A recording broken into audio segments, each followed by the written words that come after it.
Oke, Assalamualaikum warahmatullahi wabarakatuh.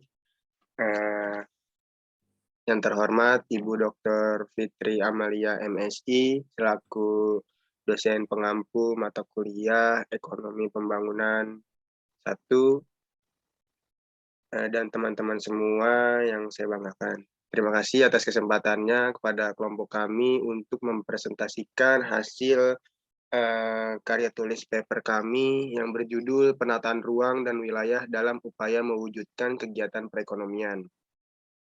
Nah, sebelum memulai presentasi lebih lanjut, izinkan kami untuk memperkenalkan diri.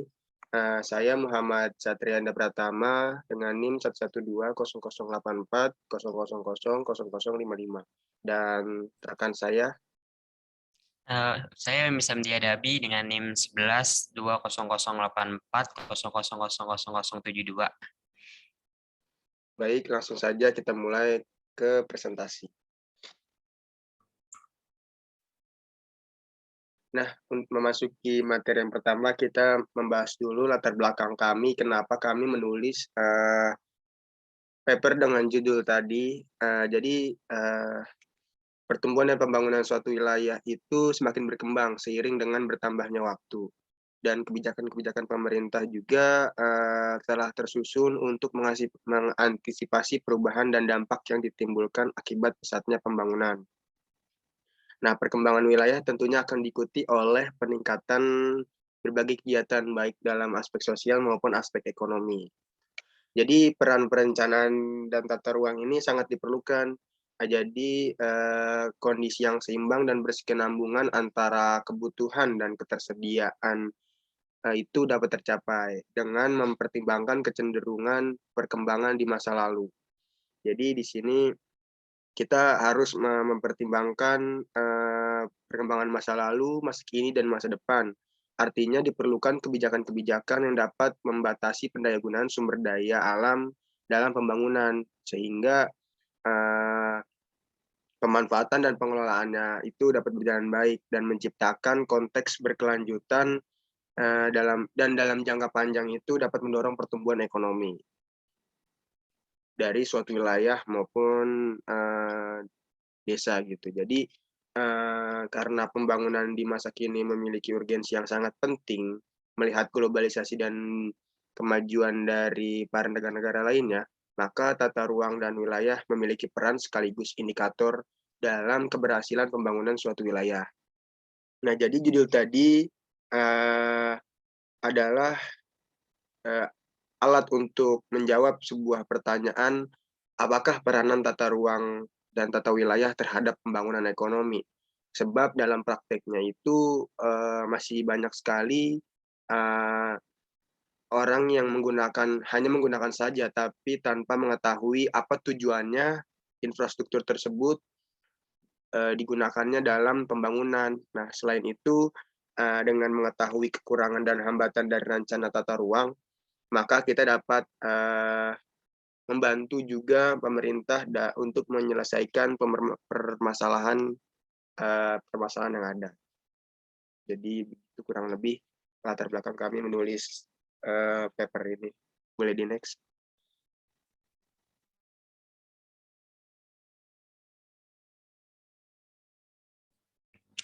Oke, jadi di sini di awal ini kita menjelaskan tentang awalnya pengertian tata ruang wilayah itu sendiri.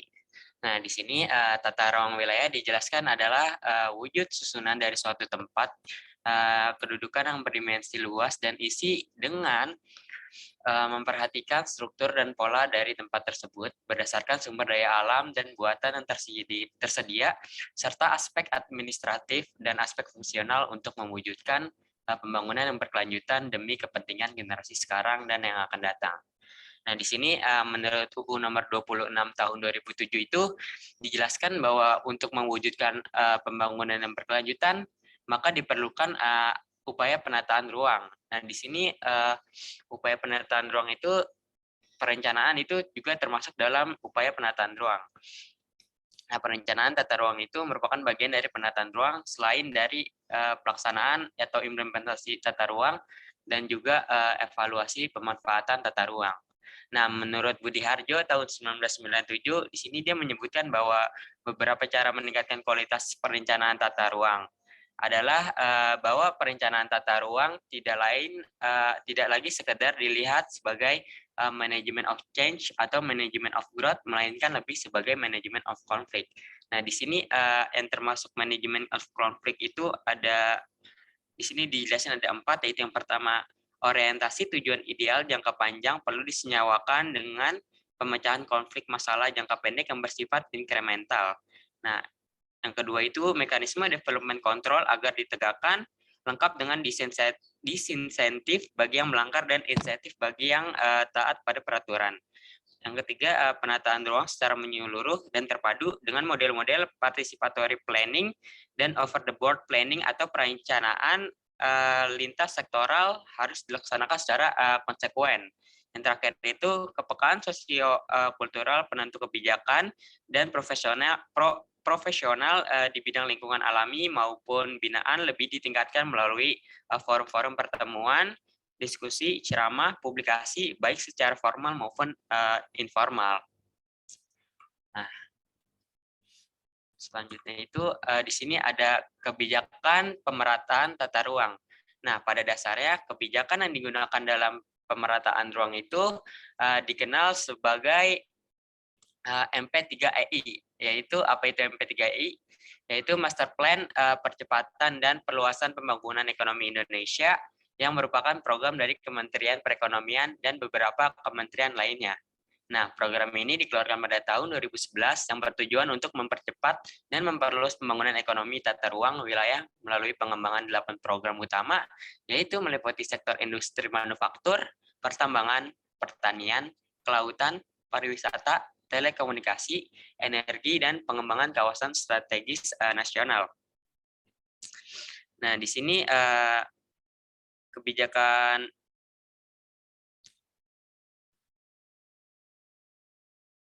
MP3I ini dibuat harus selesai dan juga harus berjalan sesuai rencananya. Karena MP3I ini didesain sebagai upaya akselerasi dan ekspansi pembangunan ekonomi di tanah air, sehingga kegiatan perekonomian tidak hanya terpusat di Pulau Jawa, melainkan di seluruh Indonesia, sehingga terjadi adanya pemerataan pembangunan. Nah, namun yang hingga kini masih menjadi kendala di negeri ini adalah tentang aspek connectivity atau konektivitas antar wilayah di Indonesia. Itu sebabnya aspek ini harus segera dipenuhi karena dalam konteks ini akan dilakukan pembangunan kawasan perhatian investasi atau KPI dengan tujuan untuk membangun pusat perhatian baru. Nah, KPI ini juga ditujukan untuk mempermudah integrasi dengan kegiatan-kegiatan yang terkait infrastruktur, sumber daya manusia, iptek, serta regulasi. Di sini ada kaitan dan peran tata ruang. Nah, selain dalam implementasinya, penataan ruang saling mempengaruhi dan dipengaruhi terhadap faktor ekonomi. Mengenai peranan perencanaan dan penataan ruang terhadap ekonomi yang berkelanjutan, maka harus kita telah lagi sebagaimana 3 aspek dalam penataan ruang, yaitu ada aspek ekonomi, aspek sosial, aspek lingkungan, dan sumber daya alam. Nah, di dalam aspek ekonomi, penataan ruang tidak hanya dipengaruhi oleh faktor biaya, tetapi juga kegiatan dari ekonomi itu sendiri dan dukungan dari sumber daya alam maupun buatan. Nah, perencanaan yang matang mengenai penetapan kawasan industri, pertanian, perdagangan, daerah pariwisata, pemukiman, penetapan pasar, dan pusat-pusat kegiatan ekonomi lainnya akan berpengaruh terhadap tingkat output dan tingkat permintaannya. Karena penataan ruang umumnya berkembang dari terbentuknya wilayah pasar yang spasial berdasarkan kaidah permintaan hasil dari suatu aktivitas monopoli. Yang selanjutnya itu ada aspek sosial. Nah, dalam penataan ruang ini, para perencana tata ruang harus memperhatikan analisis ilmu-ilmu sosial, khususnya itu sosiologi, menggunakan konsep tata ruang yang berkaitan dengan ruang di mana kehidupan bersama berlangsung. Nah, dalam kehidupan yang bersama ini meliputi kehidupan sosial masyarakat, karakteristik sosial, dan adat masyarakat. Ada juga jumlah penduduk, kepadatan penduduk, dan penyebarannya. Sehingga tidak ada pertentangan dalam kehidupan, terutama dalam sosial atau permasalahan yang muncul akibat pembangunan yang sudah direncanakan. Yang terakhir itu ada aspek lingkungan dan sumber daya alam. Nah, perencanaan tata ruang haruslah mengacu pada aspek konservasi dan kelestarian lingkungan. Oleh karena itu, pembangunan tidak hanya memperhatikan aspek ekonomi untuk memanfaatkan sumber daya alam dan lingkungan, tetapi juga harus memperhatikan aspek etika dan sosial yang berkaitan dengan kelestarian lingkungan dan juga sumber daya alam. Nah, ada juga hal-hal yang penting yang harus diperhatikan dalam aspek lingkungan. Yang pertama itu adanya jaminan dari pembangunan yang berkelanjutan serta berwawasan lingkungan. Yang kedua itu meminimalisir resiko akibat adanya perubahan-perubahan terhadap bumi seperti pemanasan global, perubahan iklim, kerusakan lapisan ozon, dan lain-lain. Yang ketiga itu meminimalisir dampak dari pembangunan dan kegiatan-kegiatan pada perubahan ekologi.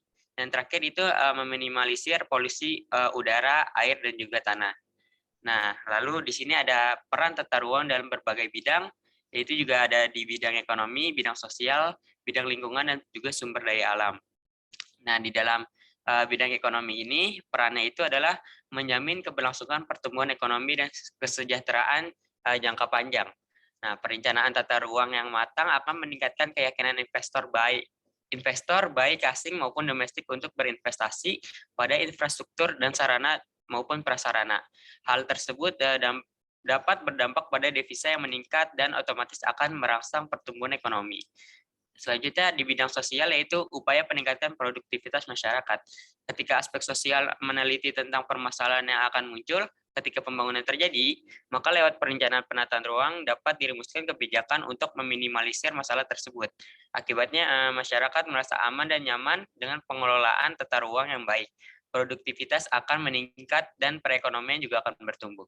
Dan terakhir itu di bidang lingkungan dan sumber daya alam untuk menjamin pembangunan yang berkelanjutan. Nah, dalam aspek lingkungan, pemerintah merupakan aspek penting dalam membuat kebijakan-kebijakan terkait pembatasan penggunaan sumber daya dan sejenisnya. Nah, selain itu, pemerintah beserta swasta harus melakukan prosedur AMDAL atau analisis mengenai dampak lingkungan untuk mengetahui dampak yang terjadi akibat pembangunan.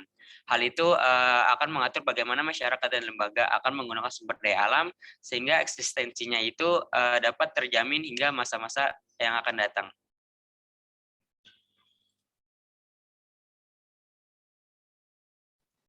Nah, yang selanjutnya adalah tentang implementasi dan studi kasus. Jadi, untuk studi kasus kali ini, saya mengambil lingkup daerah DKI Jakarta. Kenapa? Karena saya rasa tata ruang dan wilayah di DKI Jakarta ini cukup kompleks, dan meskipun pembangunannya sudah maju, tetapi tata ruang tetap menjadi hal yang penting untuk kita bahas di DKI Jakarta ini, mengingat wilayahnya sangat terhitung sempit.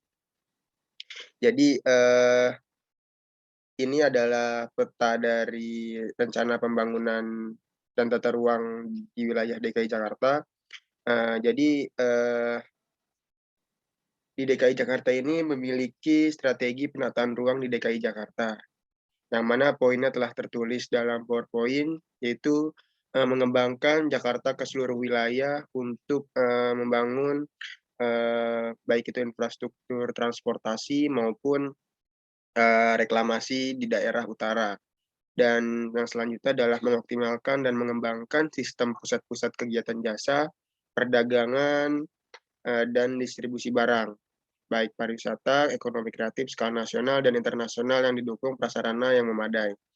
Lalu yang selanjutnya adalah mengembangkan sistem angkutan umum massal sebagai backbone transportasi dan sistem TOD dengan pola pembangunan kepadatan tinggi.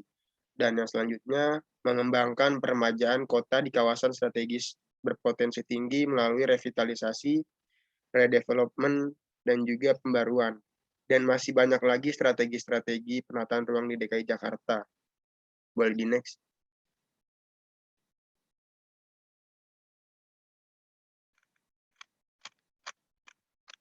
Nah, ini mengenai skema dari implementasi dari kebijakan-kebijakan yang telah dibangun oleh pemerintah DKI, yang mana dalam implementasinya tata ruang di wilayah DKI Jakarta itu memiliki banyak tantangan.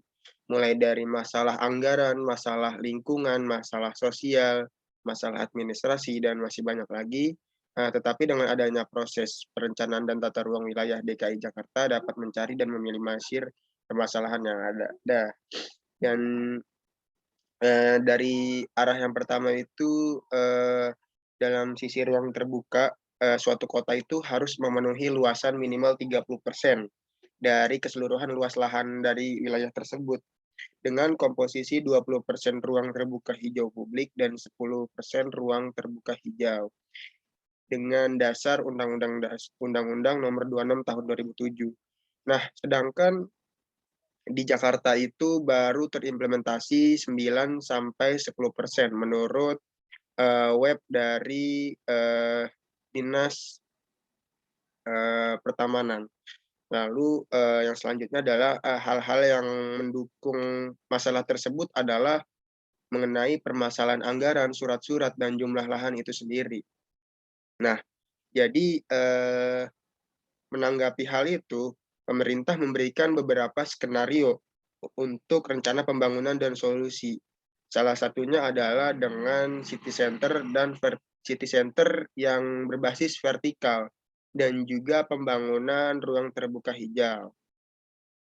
Nah, jadi city center itu apa? Jadi city center itu merupakan kelompok blok-blok kawasan dalam satu kota yang berintegrasi untuk memusatkan kegiatan perkotaan dan sistem transportasi. Jadi konsentrasi wilayah perkotaan dan sistem integrasi dengan kawasan lainnya akan dilayani dengan fasilitas transportasi publik gitu. Jadi melalui perencanaan kawasan untuk city center ini, targetnya adalah penduduk kota Jakarta dan tidak perlu melakukan perjalanan massal pada satu titik pusat kegiatan. Karena setiap city center menyediakan fungsi dan pelayanan yang sama gitu. Jadi warga Jakarta Selatan tidak perlu gitu misalnya ke Jakarta Pusat untuk memenuhi kebutuhan sehari-hari, karena di Jakarta Selatan sendiri memiliki city center gitu. Nah, selain itu pembangunan city center ini menggunakan salah satu metode pembangunan vertikal layaknya minimarket, supermarket, dan lain-lain. Sehingga lahan di Jakarta dapat digunakan untuk RTH dan dapat menghemat anggaran untuk lahan. Jadi misalkan seperti yang kita ketahui, city center salah satu bentuk city center vertikal adalah rumah susun, supermarket, dan minimarket yang bentuknya adalah ke atas gitu. Jadi kita bisa menghemat sekitarnya, lahan-lahan sekitarnya untuk membangun RTH gitu atau ruang terbuka hijau. Nah, jadi itu selain untuk penghijauan, RTH juga dapat digunakan sebagai sarana peredam polusi yang akan mendukung pembangunan yang berkelanjutan. Nah, selain itu RTH juga dapat digunakan sebagai lokasi wisata yang strategis dan dapat meningkatkan income bagi penduduk sekitar gitu. Jadi kita bisa menyerap tenaga kerja untuk ya sekedar pengelola atau yang bersih-bersih ataupun pedagang-pedagang industri lainnya. Nah, dengan itu, dengan optimalisasi RTH juga, maka kesehatan dan lingkungan akan lebih baik dan mengakibatkan meningkatnya produktivitas masyarakat. Boleh di next.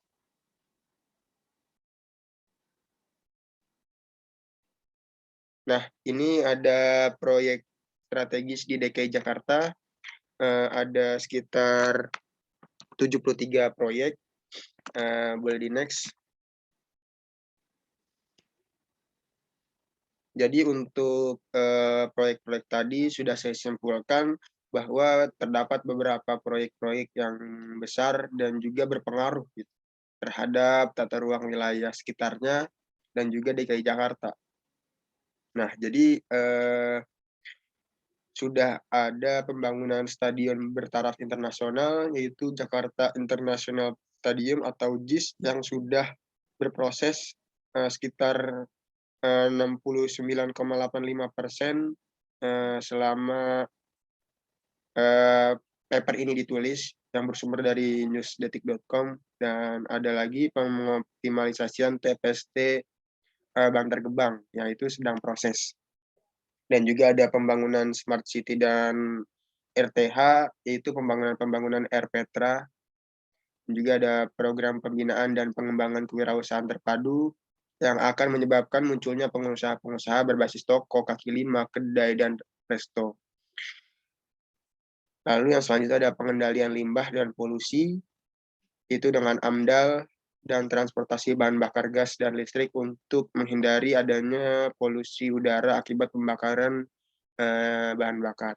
Dan juga yang sekarang lagi gencar-gencarnya adalah pembangunan MRT, LRT, dan jalan tol. Boleh di next. Nah, ini contoh korelasi bagaimana suatu pembangunan dan perencanaan tata ruang dapat berpengaruh terhadap perekonomian gitu, sehingga dapat menciptakan perekonomian yang berkelanjutan. Nah, dari sisi akses kita bisa ketahui bahwa semakin mudah suatu tempat dikunjungi, lalu biaya yang terjangkau, maka orang tersebut akan lebih banyak untuk mengunjunginya. Nah, sebagai contoh yang sudah tertulis dalam paper, contohnya itu kita ambil akses kendaraan Blok M ke Duku Atas. Satu melalui bus Transjakarta dan MRT. Maka otomatis lebih cepat sampai menggunakan MRT karena bus Transjakarta itu masih terindikasi kemacetan dan tidak tepat waktu gitu. Menurut Jurnal Analisis Kualitas Pelayanan pada MRT dan bus Transjakarta rute Blok M dan Duku Atas. Nah, hal tersebut akan menyebabkan stasiun MRT itu lebih banyak dikunjungi karena ya aksesnya mudah, terus juga penggunaan fasilitasnya lebih murah dan lebih tepat waktu, sehingga banyak yang butuh gitu. Nah, semakin banyak dikunjungi, maka pertumbuhannya akan menyebabkan pusat pertumbuhan baru dan akan menyebabkan banyak bermunculan pelaku ekonomi seperti pedagang, pemberi jasa, dan tenaga pengelola yang akan mengurangi tingkat pengangguran dan akan meningkatkan pertumbuhan ekonomi. Seperti yang kita ketahui, kalau kita belajar tentang geografi di SMA, pasti ada teori tentang titik tumbuh suatu pusat pertumbuhan. Ketika ada di situ ada pusat kegiatan perekonomian, maka akan menyebar gitu. Jadi ketika stasiun MRT ini menjadi tempat yang paling banyak dikunjungi, maka pedagang-pedagang akan berkumpul di situ, dan juga mungkin akan lebih banyak tenaga pengelolanya untuk menjaga kebersihan karena banyak yang berdagang di situ. Jadi otomatis secara tidak langsung akan menyerap tenaga kerja yang lebih banyak dan juga akan menyebabkan meningkatnya income masyarakat. Nah, di sini kita bisa lihat dari sisi pengelolaan dan pembangunan yang ramah lingkungan akan memberikan dampak positif yang tadi saya sudah bilang. Jadi di next.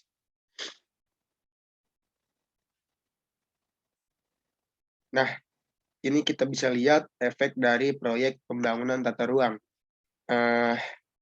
Jika kita lihat dalam peningkatan PDRB DKI Jakarta, pasti meningkat di setiap akhir kuartil gitu, meskipun hanya beberapa persen. Jadi otomatis punya efek yang baik gitu. Jadi setiap kuartil pasti meningkat. Tetapi pada tahun 2020 akibat virus corona ini pada kuartil 2 2021 yang terdata perekonomian Jakarta mengalami penurunan gitu di corona ini. Tapi pada kuartal 2 2021, perekonomian Jakarta meningkat lagi ke angka yang signifikan, yaitu sekitar 10,91%. Hal itu dipengaruhi oleh beberapa sektor seperti industri pengolahan penyumbang, seperti industri pengolahan yang menyumbang sumber pertumbuhan ekonomi tertinggi sebesar 2,54%. Kemudian bidang perdagangan sebesar 2%, lalu industri penyediaan akomodasi dan makanan minuman sebesar 1,59%, dan industri transportasi dan pergudangan sebesar 1,25%, dan lain-lain sebesar 3,51% menurut Sri Haryati dalam berita1.com 2 Agustus 2021. Jadi kesimpulannya, perencanaan tata ruang dan wilayah ini memiliki dampak yang positif terhadap pembangunan perekonomian dan pertumbuhan perekonomian yang berkelanjutan gitu, di mana dengan perencanaan tata ruang dan wilayah yang baik dan juga dapat dikendalikan, maka hal ini dapat meningkatkan produktivitas gitu, dan juga dapat meningkatkan income, yang mana peningkatan income dari para pribadi ini yang merata itu dapat meningkatkan pertumbuhan ekonomi di suatu negara. Mungkin cukup sekian dari saya. Boleh next. Oke, sudah habis presentasi dari karya tulis kami. Kurang lebihnya mohon maaf. Assalamualaikum warahmatullahi wabarakatuh.